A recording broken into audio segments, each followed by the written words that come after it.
Assalamualaikum. Assalamualaikum. Shalom balik. Mau nanya apa? Oke. Terima kasih ya kesempatan. Saya hanya mau menanggapi uraian yang sudah disampaikan oleh Bro Suma tentang hukum Allah yang terdapat di dalam Perjanjian Lama ataupun Perjanjian Baru. Bro Suma katakan bahwa hukum itu di Perjanjian Lama itu hanya dikhususkan untuk orang Israel. Kalau kita kembali kepada penciptaan alam semesta, Allah menciptakan segala sesuatu, ya, langit dan bumi dan isinya, termasuk di sana manusia. Kemudian tentunya agar manusia ini punya keteraturan, maka Tuhan memberikan hukum kepada manusia. Dan tentunya hukum ini adalah universal. Kalau Rasulullah katakan bahwa hukum ini hanya untuk orang Israel, kemudian pertanyaannya, bagaimana dengan bangsa-bangsa yang lain? Bukankah di dunia ini ada ratusan bangsa, suku bangsa? Jadi berarti orang yang di luar Israel boleh membunuh, boleh berzinah, ya, boleh melakukan apa yang dilarang oleh Tuhan. Itu kan cuma khusus untuk orang Israel. Apakah demikian?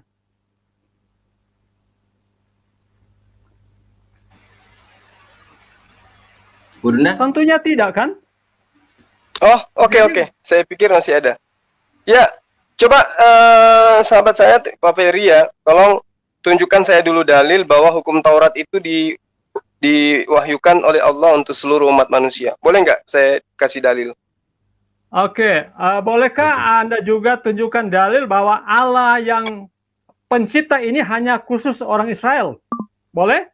Tunjukkan dulu. Apakah Allah pencipta alam semesta ini hanya untuk orang Israel? Begini Pak, yang saya katakan hanya untuk Israel itu adalah hukum Taurat. Kalau Allah itu dialah yang memiliki alam semesta ini. Jadi tidak ada batasan-batasan. Hanya karena disebut Allah Israel, oh Allah hanya untuk Israel. Allah Mekah, oh Allah hanya untuk Mekah. Kan? Allah yang di alam semesta ini berarti kita ini semua miliknya. Ini kita sedang berbahas tentang hukum Taurat. Apakah hukum Taurat itu diperuntukkan untuk seluruh umat manusia? Kalau iya, tunjuk dalilnya. Ada nggak Pak? Oke, apakah Allah hanya menginginkan supaya orang Israel bermoral dan orang yang bangsa lain tidak bermoral? Allah menyatakan diri itu kepada nabi-nabi itu kebanyakan kepada Bani Israel. Boleh nggak Bapak tunjukkan kepada saya nabi yang diutus untuk bangsa Indonesia, ada nggak? Oke, saya tanya, Adam itu bangsa apa, bro? Adam itu tidak memiliki bangsa, dia itu adalah manusia pertama. Itu sebabnya saya katakan, itu berarti bahwa hukum itu adalah apa? Universal, bukan. Nah, sekarang tunjukkan dalil bahwa hukum Taurat itu untuk seluruh umat manusia. Itu saya juga suruh coba Anda tunjukkan bahwa bermoral itu hanya untuk orang Israel. Loh, kok jadi kayak begitu? Ini hukum moral, ini hukum kan ini menyangkut moral. Iya, hukum moral itu nanti diajarkan kepada nabi yang diutus untuk seluruh umat manusia. Ini namanya hukum Taurat. Hukum Taurat itu untuk Bani Israel. Oke, hukum yang untuk universal itu siapa? Al-Quranul Karim. Al-Quran. Rupanya, Pak. Bagaimana kalau kita mengetahui orang itu berdosa kalau tidak ada hukum sebelumnya? Nah, justru itulah kemudian di Al-Quran itu dipaparkan semua dosa karena Al-Quran itu diperuntukkan untuk menginsafkan seluruh dunia. Demikian juga tentunya dengan hukum moral, cuma kebetulan. Ya, hukum moral yang Anda maksud itu apa? Hukum moral yang Anda maksud itu yang mana? 10 hukum. Ya, 10 hukum itu tidak pernah hilang.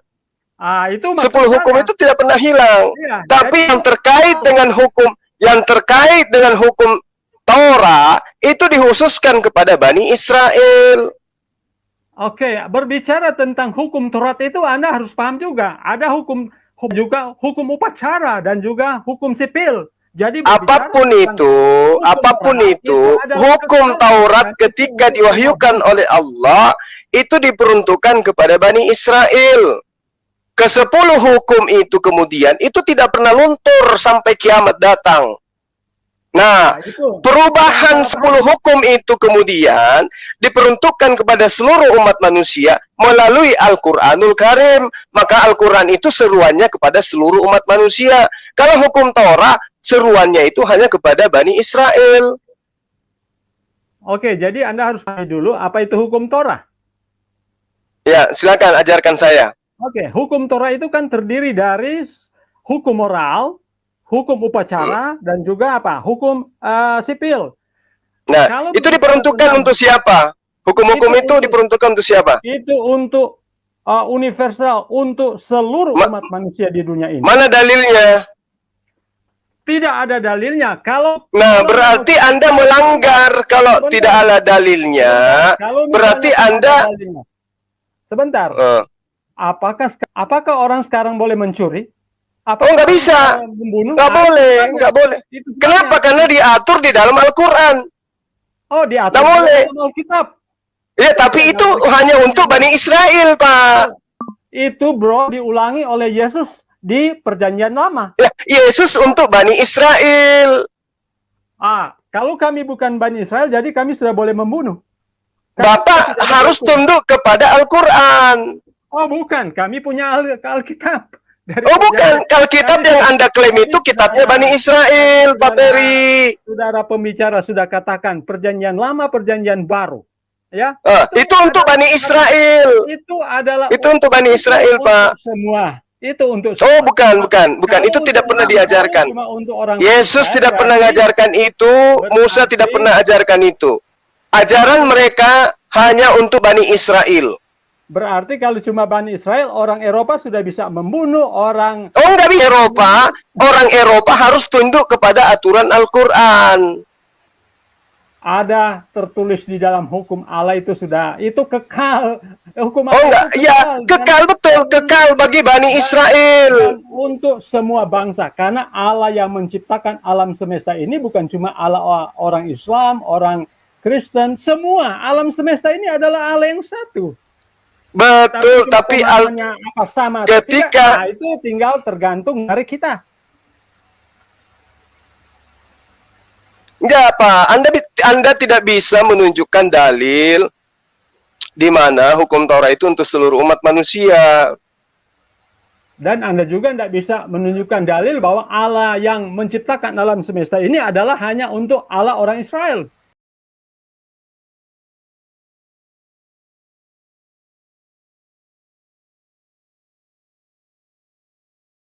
Jadi begini, Pak. Begini, Allah yang datang kepada Bani Israel melalui perantaraan wahyu, itu adalah Allah untuk seluruh alam semesta. Untuk Bapak, untuk saya, dan seterusnya.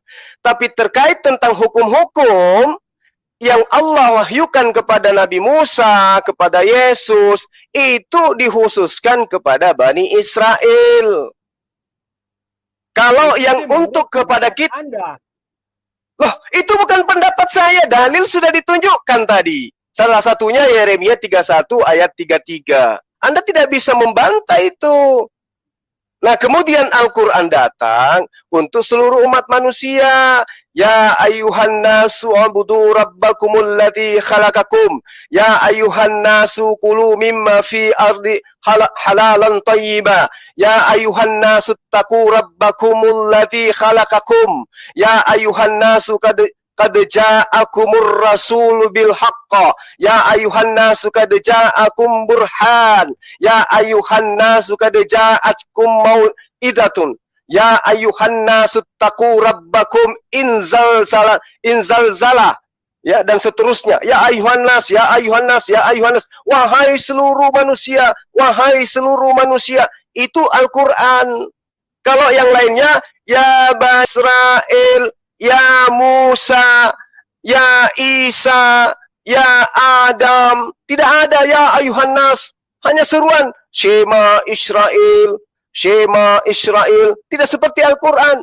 Ya ayuhan nasu in kuntum fi raibim minal dan seterusnya. Ya ayuhan nasu duriba mathalun fastami'ulahu dan seterusnya. Seluruh umat manusia diseru di dalam Al-Quran. Jadi orang Eropa, orang Cina, orang Jepang, dan semua-semuanya itu harus tunduk kepada Al-Quran. Yang tidak tunduk itulah disebut dengan sebutan kufur.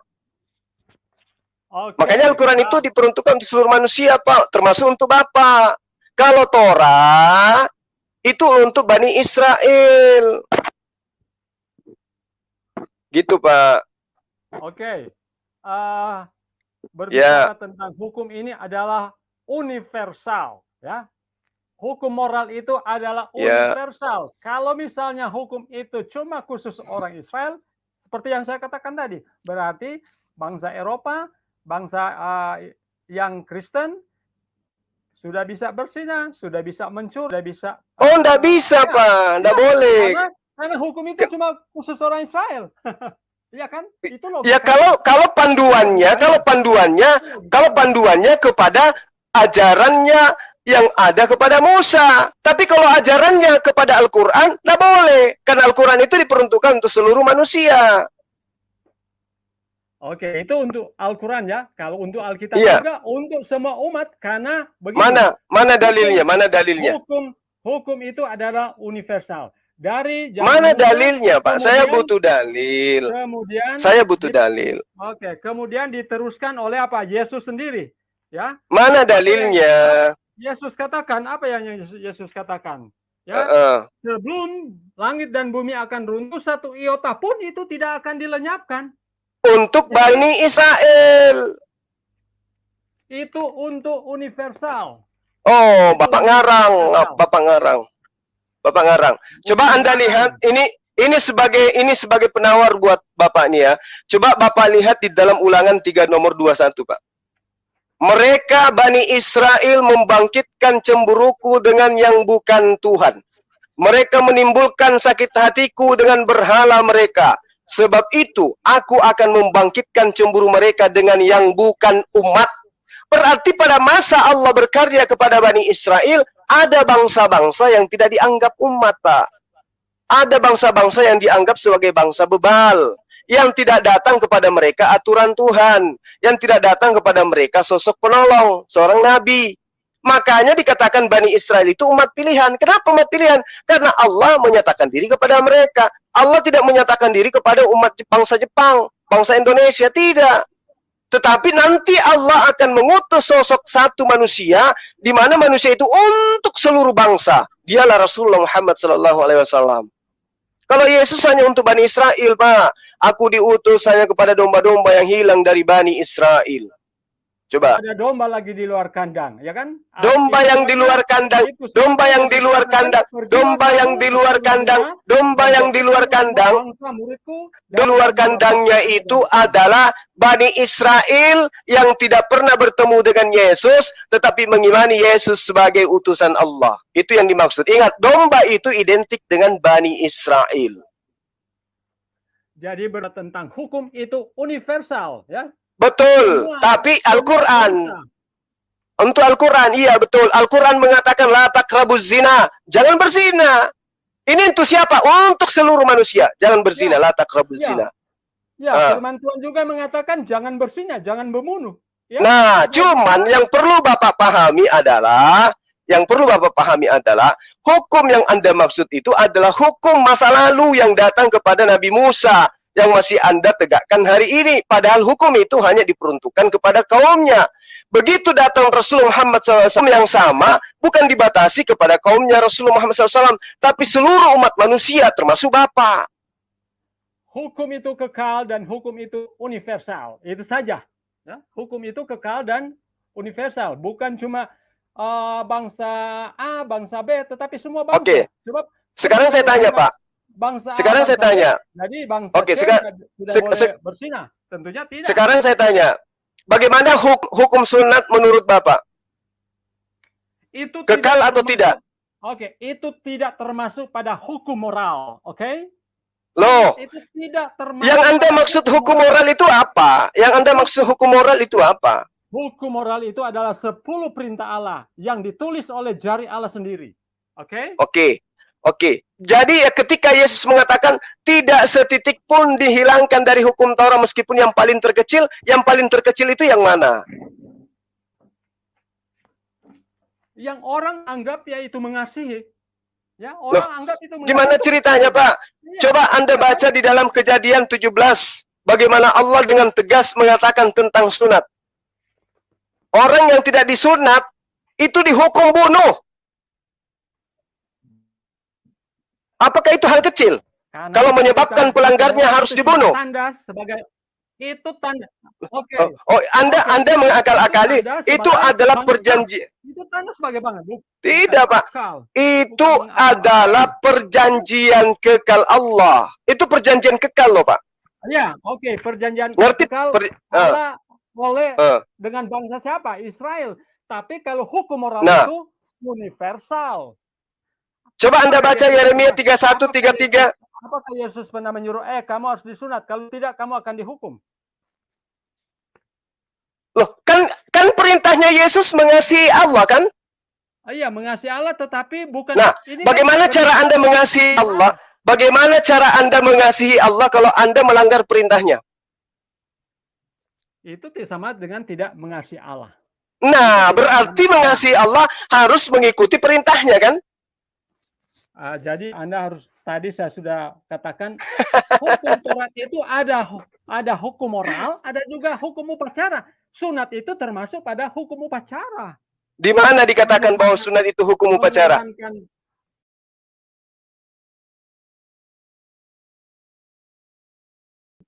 Nah, coba tunjukkan kepada saya. Ini hukum kekal Allah. Sunat hukum 11 nomor 14, siapa yang tidak disunat harus dibunuh. Kenapa Anda mengatakan bahwa itu hanya hukum upacara? Sementara itu adalah perjanjian kekal. Hanya khusus untuk orang-orang Israel, beda dengan hukum moral. Oh, tidak bisa Anda mengatakan hanya untuk Bani Israel. Kenapa? Karena sunat itu dikhususkan kepada siapapun yang ada di dalam kekuasaan Bani Israel. Mau budak, mau orang yang dibeli, orang yang dimerdekakan, semua orang asing, semua harus bersunat. Ada dalilnya, Pak.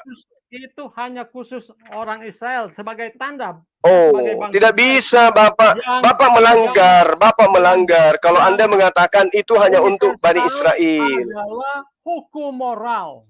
Ya. Anda melanggar kalau Anda mengatakan itu hanya untuk Bani Israel. Dalilnya ada, Pak. Itu kan tanggapan Anda. Itu kan pendapat. Oh, dalilnya ada. Gimana kalau ada dalilnya? Itu untuk orang Israel kan? Kalau ada dalilnya bukan untuk Israel saja gimana? Ada juga kan sekarang sudah dikatakan sunat hati, ya kan? Nah, siapa yang bikin itu? Tidak perlu, ya? Tidak bisa, Pak. Anda tidak bisa memungkiri dalil perintahnya bahwa semua laki-laki harus bersunat, Pak. Itu perintah Allah. Perjanjian kekalnya itu seperti itu. Ya, itu untuk orang Israel sih. Tidak, bukan dikatakan hanya untuk Israel. Semua orang. Itu pendapat Anda kan? Kalau ada dalilnya gimana? Kemudian kalau juga ada dalilnya sunat hati bagaimana? Iya, saya imani itu sunat hati. Ya itu. Ya kan? Sunat hati. Betul. Nah, sekarang apakah Anda bisa dikatakan menjauhi ya ketika ada perintah untuk bersunat Anda justru tidak bersunat? Anda sombong, Anda angkuh. Anda tidak sunat hati namanya. Yang dikatakan sunat hati adalah tidak sombong, tidak angkuh, tidak membelakangi perintah Tuhan. Sekarang Anda membelakangi perintah Tuhan. Ada perintah untuk disunat. Siapapun yang tidak disunat, bunuh. Anda membelakangi perintah itu. Anda tidak sunat hati berarti kan Anda masih sombong. Oh, itu itu pendapat Anda. Pendapat saya begini ya. Sunat hati artinya menjauhi kejahatan. Jangan membunuh lagi. Jangan kita sudah sunat tapi kita mau membunuh. Apakah kemudian melanggar perintah Tuhan itu bukan kejahatan, Pak? Kita masih melanggar perintah Tuhan apakah bukan kejahatan? Mengingini milik seseorang. Melanggar perintah Tuhan apakah itu bukan kejahatan? Kejahatan. Nah, berarti karena Anda Melanggar perintah Tuhan. Kejadian 17 nomor 12. Anak yang berumur 8 hari harus kau sunat. Yakni semua laki-laki di antara kamu. Turun-temurun. Baik yang lahir di rumahmu maupun yang dibeli dengan uang dari salah seorang asing. Tapi tidak termasuk dari keturunanmu. Tidak termasuk dari keturunanmu. Orang asing tidak termasuk keturunanmu. Wajib hukumnya disunat. Nomor 14 yang dikatakan, dan orang yang tidak disunat, yaitu laki-laki yang tidak dikerat kulit kemaluannya, maka orang itu harus dilenyapkan, harus dibunuh dari orang-orang sebangsanya, karena dia telah mengingkari perjanjianku. Anda mengatakan orang yang mengingkari perintah Tuhan adalah kejahatan. Sunat adalah menghindari kejahatan. Anda jahat sekarang. Anda tidak sunat, berarti Anda tidak sunat hati dan juga tidak sunat qulub. Sejatinya Anda itu harus dihilangkan dari sebangsa ini. Harus dilenyapkan, harus dibunuh. Oke. Gimana itu, Pak? Ulangan 10, 14 sampai 16. Sesungguhnya Tuhan Allahmu lah yang empunya langit, bahkan langit yang mengatasi segala langit dan bumi dengan segala isinya. Tetapi hanya oleh nenek moyangmu lah hati Tuhan terpikat. Sehingga ia mengasihi mereka dan keturunan, yakni kamu yang dipilihnya dan segala bangsa seperti sekarang ini. Sebab itu sunatlah hatimu dan janganlah lagi kamu tegar tengkuk. Jadi sunat hati, bro. Hati. Kalau Bapak ini disuruh sunat hati, berarti kudu wajib mengikuti perintah Tuhan. Sunatlah hatimu, maksudnya tunduklah kepada perintahku. Perintahku apa? Sunat qulub, lakukan. Kalau kamu mau menyunat, sekarang Bapak angkuh, sombong. Anda lebih menganggap diri Anda lebih benar daripada perintah Tuhan. Anda perintah sunat orang asing yang bukan dari keturunanmu, wajib disunat. Anda tidak mau sunat, berarti Anda tidak sunat hati. Sunat hati itu harus menghilangkan tegar tengkuk. Nomor 16 dari ulangan 10 itu saya paham. Sebab itu sunatlah hatimu, Pak. Sunat hati itu maksudnya tundukkan hatimu, taatkan hatimu kepada perintah Tuhan. Apa yang Tuhan perintahkan? Kejadian 17 nomor 12. Sunat. Apa itu sunat? Ini Pak, dipotong pakai cangkul kalau bisa. Itu baru dikatakan sunat hati. Sunat hati diperintahkan ibadah hari Sabat. Taat hari Sabat. Diperintahkan menyembah hanya kepada Tuhannya Yesus. Tuhannya Yesus aja yang disembah. Itu baru dikatakan sunat hati. Diperintahkan untuk ikut kepada penolong lain yang akan mengajarkan segala sesuatunya. Ikut kepada Rasulullah Muhammad SAW. Itu baru dikatakan sunat hati. Tapi kalau sudah dikatakan Torah itu hanya untuk Bani Israel, Papa tetap membantah. Itu bukan sunat hati, Pak. Itu pembangkangan. Shema Israel. Wahai Bani Israel. Mana wahai Bani seluruh umat manusia? Tidak ada. Tapi Anda ngotot, itu tidak sunat hati. Itu tegar tengkuk namanya. Oke, gitu loh, Bang. Kami sunat hati adalah menjauhi kejahatan. Jangan membunuh, jangan bersinah. Oh, bukan cuma itu, Pak. Semua perintah Tuhan. Jangan menyembah Allah. Selain Allah Ishak, Allah alam semesta. Nah, sekarang Yesus itu yang Anda sembah, apakah itu adalah Allah Israel? Ya, betul. Dari mana Anda bisa tahu? Ya, Allah itu kan sudah menjelma menjadi nusul, menjadi firman. Ya itulah. Nah, siapa yang mengajarkan Anda itu? Ya, firman Tuhan. Ya. Di mana firman Tuhan itu? Mengatakan itu. Yohanes 1 ayat 1 sampai 3. Yohanes 1 Anda yakin bahwa itu firman Tuhan? Oh, yakin. 100%, kalau 200% lagi. Oke. Siapa yang menerima firman? Yesus atau Yohanes? Yesus itu adalah firman sendiri dan juga Yohanes menerima firman. Iya. Yesus itu menerima firman atau Yohanes yang menerima firman?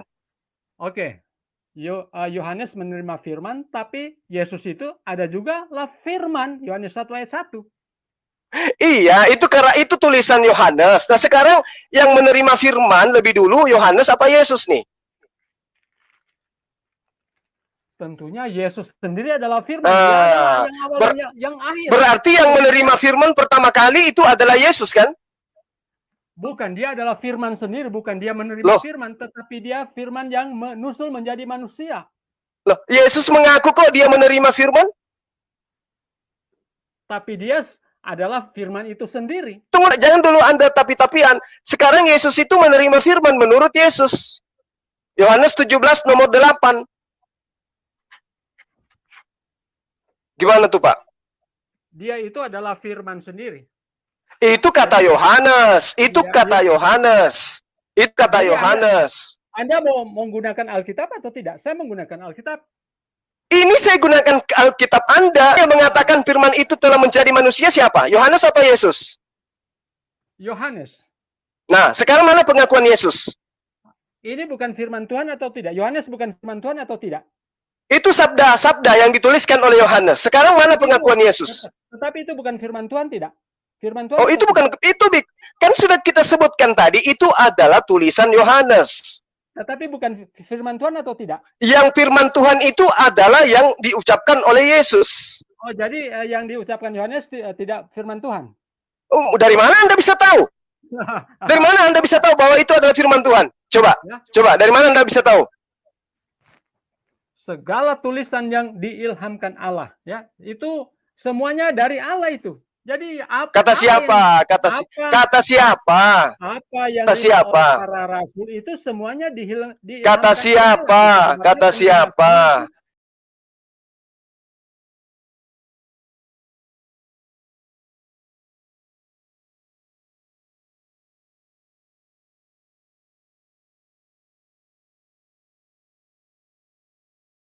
Kata siapa, Pak? Kata siapa? Kata siapa? Di mana itu? Di mana Anda? Kenapa bisa Anda mengatakan itu adalah firman Allah? Ya, karena tertulis dalam kitab kami. Oh, berarti itu iman. Itu iman. Berarti Anda mengimani itu. Itu Anda imani sebagai firman Allah.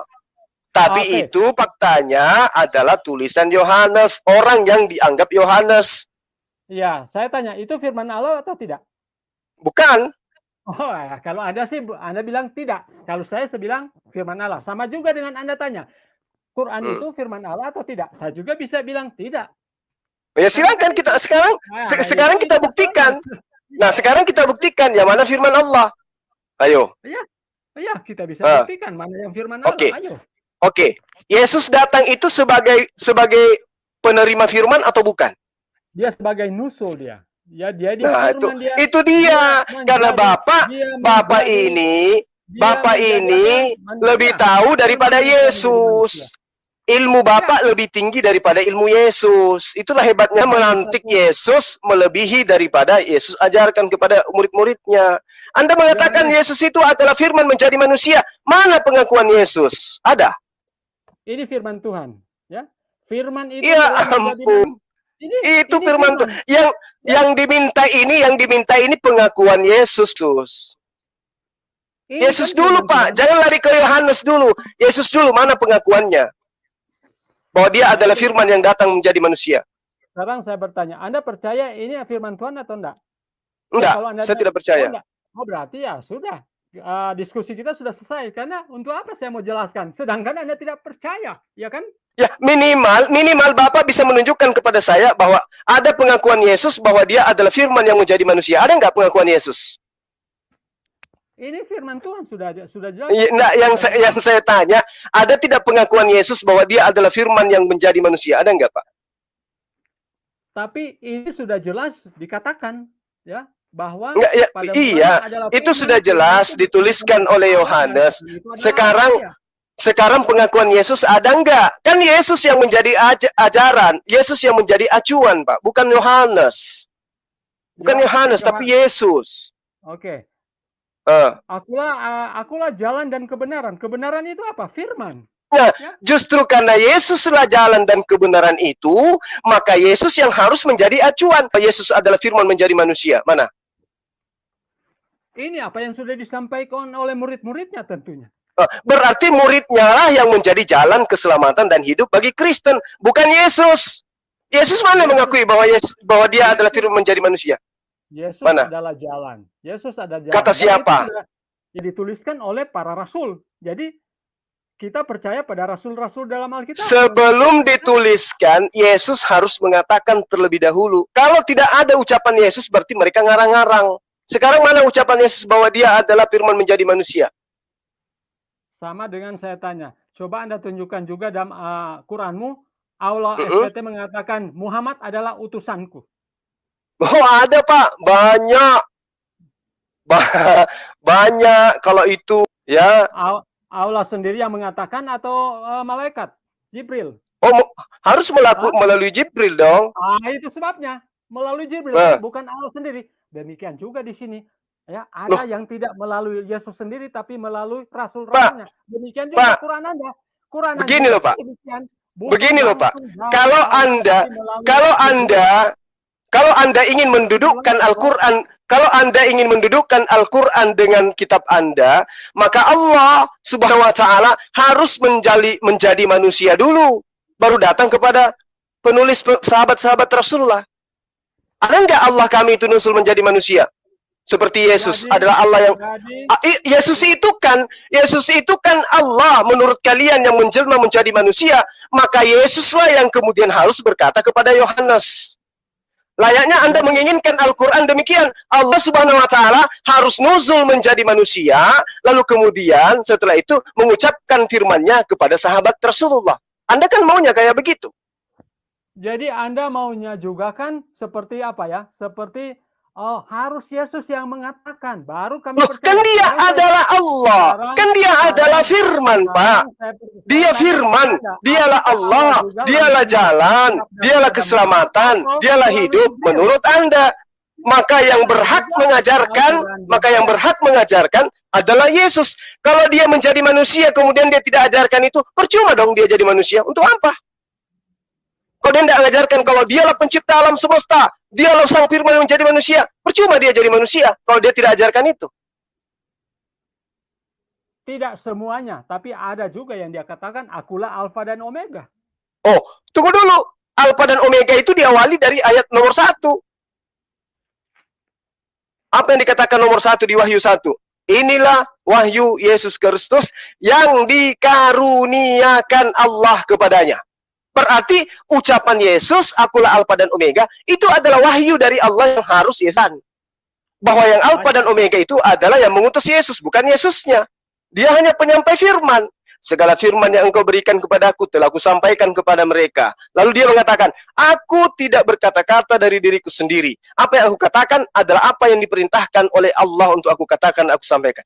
Berarti Alfa dan Omega kalau itu Yesus, itu adalah firman Allah yang diucapkan kembali. Sama ketika Rasulullah Muhammad SAW mengatakan kepada orang-orang pada zamannya, Innani anallah la ilaha illa ana. Apakah kemudian orang Arab menyembah Rasulullah Muhammad SAW? Karena dia mengaku, sesungguhnya aku ini adalah Allah.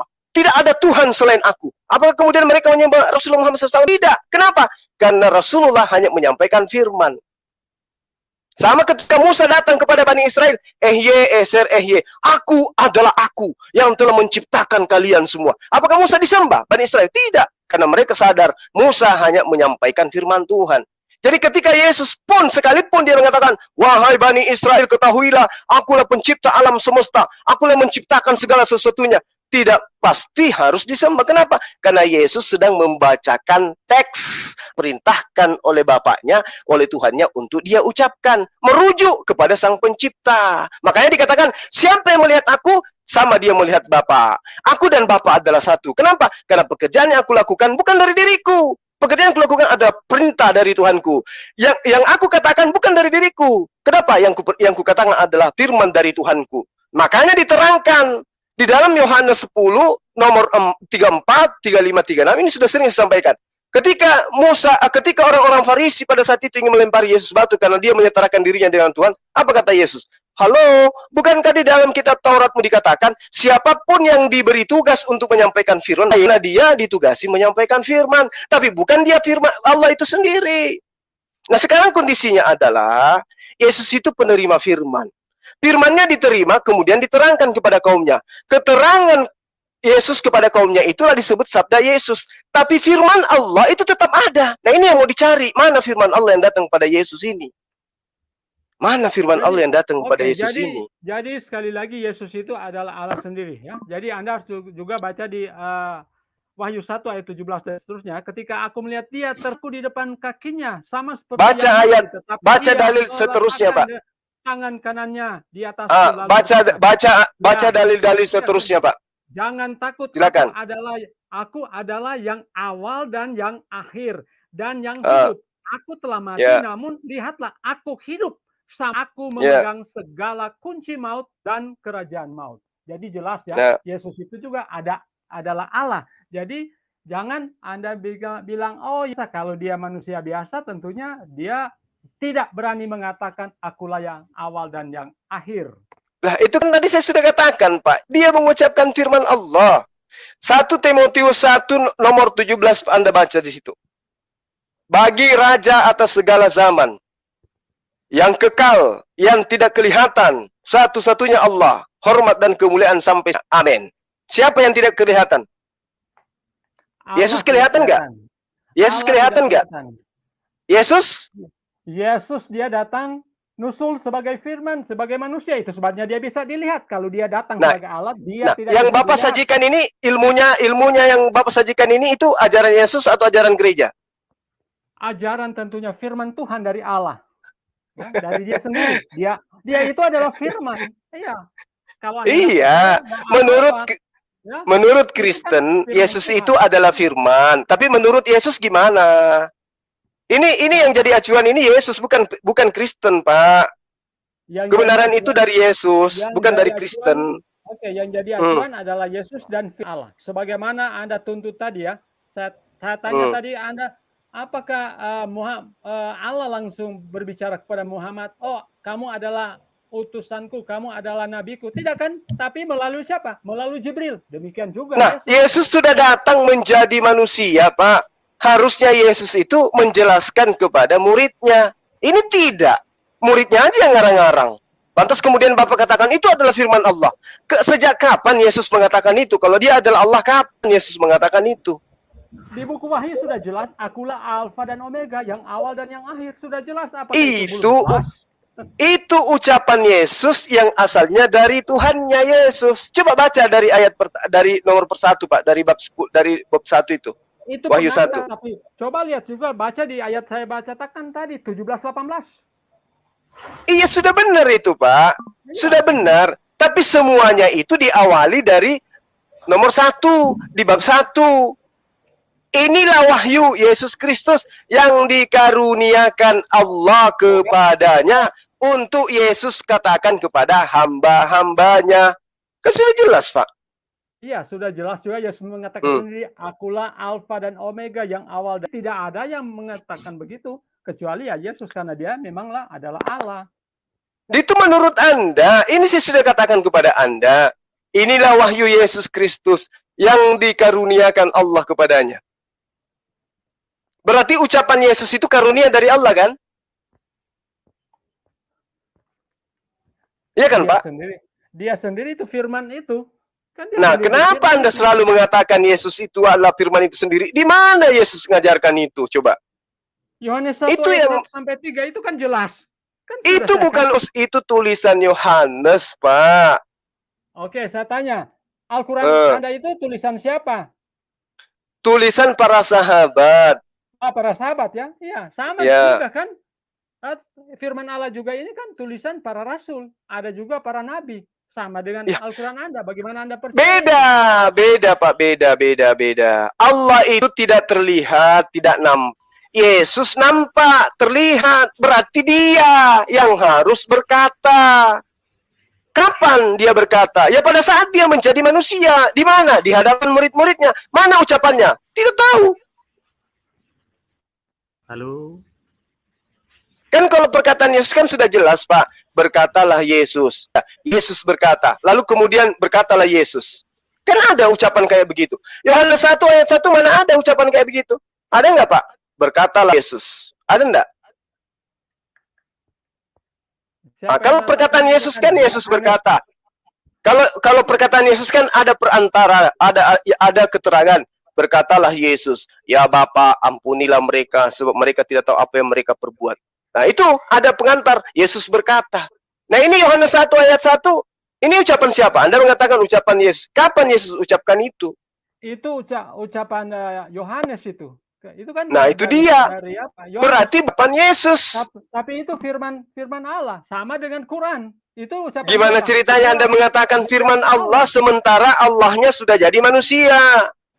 Allahnya sudah menjadi manusia. Berarti yang harus berkata di situ adalah Yesus, bukan Yohanes lagi, karena Allahnya sudah ada di tengah-tengah mereka. Mana ucapan Yesus yang mengatakan akulah firman yang menjadi manusia? Mana juga Yesus katakan, oh aku bukan firman, aku bukan Allah. Tidak ada juga kan? Tidak ada kan? Yohanes 17 nomor 3, Pak. Jelas dia mengatakan dirinya bukan Allah. Gimana tuh? Dia tidak pernah mengatakan aku bukan firman. Lah, itu sudah jelas tuh. Itu sudah jelas. Yohanes 17 ayat 8, nomor 8. Dia tidak pernah mengatakan, oh aku bukan firman. Dia tidak pernah juga mengatakan demikian. Coba Anda pikirkan. Coba Anda pikirkan. Ketika Yesus itu apakah dia adalah firman? Dia masih menerima firman? Dia adalah firman sendiri. Dia adalah firman sendiri. Yohanes 1 ayat 1. Buktinya dia menerima firman. Tetap dia itu adalah firman yang itu menurut rumusan gereja, iya.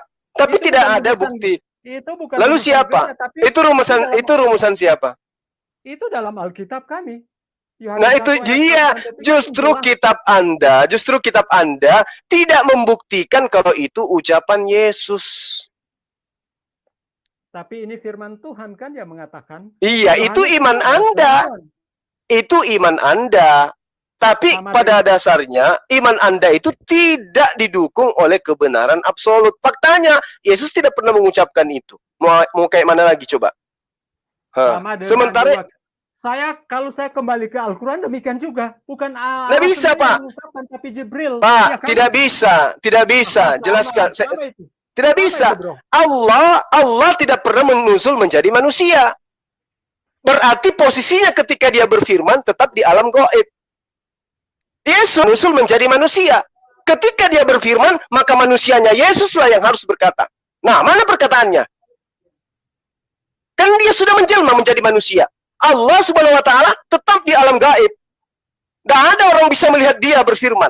Tapi Yesus Tuhan Anda sudah nuzul menjadi manusia fana. Dia biologi firman harus manusia, yaitu Yesus. Mana firmannya?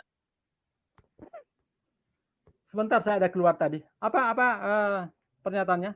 Saya ada keluar. Allah Subhanahu wa Ta'ala itu gaib, tidak terlihat dia. Maka ketika dia berfirman pada posisi dimensi yang berbeda dengan makhluk manusia. Jadi tidak bisa dikatakan, mana Allah berfirman kepada Rasulullah SAW. Tidak bisa, karena dia gaib, nggak bisa terlihat. Yang bisa melihatnya hanya yang diberi ilham wahyu, yaitu Nabi. Nah, Yesus adalah Allah menurut Bapak ini. Allah atau Bapak yang sudah nuzul Bapak ini menjadi manusia. Maka tidak perlu lagi yang harusnya berfirman adalah dia yang telah menjadi manusia. Maka sumber firman adalah Yesus yang telah menjadi manusia. Pertanyaannya kemudian, ketika Yesus sudah nuzul menjadi manusia, mulutnya lah yang harus berkata. Mana perkataan Yesus kalau dia adalah firman menjadi manusia? Muhammad itu nabi atau rasul? Rasul atau nabi? Sama ya?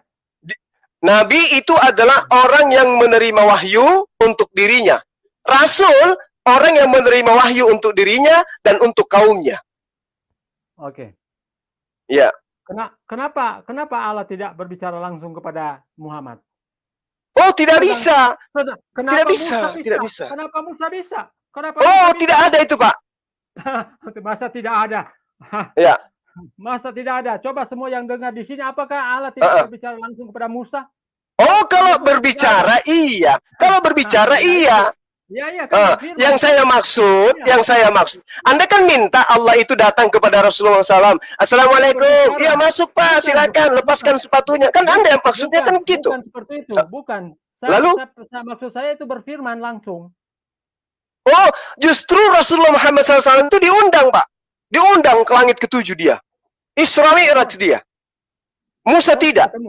Ketemu dengan Allah. Oh, jelas ketemu dengan Allah. Berbicara langsung dengan Allah. Iya. Quran surat berapa itu? Surat berapa? Quran surat berapa?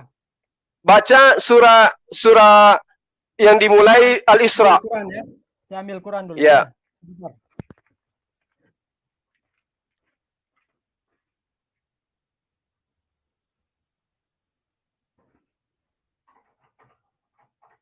Bapak bisa baca Quran?